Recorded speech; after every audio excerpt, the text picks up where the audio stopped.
What would you do if your city was suddenly underwater? A question that seems purely hypothetical until it becomes a reality. This is the grim reality that residents of Derna, a city in eastern Libya, are grappling with today in the aftermath of a catastrophic flood.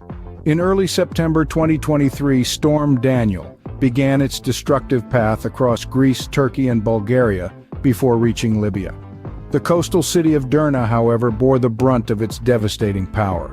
The storm's intense rainfall caused two dams to burst, releasing an estimated 30 million cubic meters of water that tore through the city. The infrastructure, which hadn't seen maintenance in over 2 decades, stood no chance against the onslaught. Entire neighborhoods were swept into the sea, buildings crumbled, and vehicles were left stranded in the wake of the flood. The city was cut off from the rest of the country due to the collapse of telephone and internet services, severely hampering immediate rescue and aid efforts. The human toll is staggering, an estimated 6,000 lives lost, with thousands more missing. The internationally recognized government in Tripoli mourns the loss, declaring 3 days of mourning across all affected cities.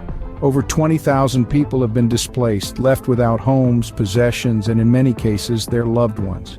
The ripple effects of the flood extend beyond Derna. The storm also led to the closure of 4 major oil ports in Libya for 3 days, impacting the nation's economy.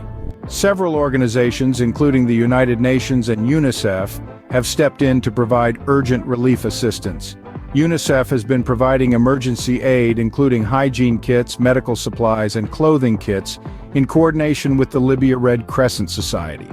They are also offering child protection services and psychosocial support for those affected by this disaster. Yet the need is overwhelming and resources are stretched thin. It's a call to action for the international community to step up and help.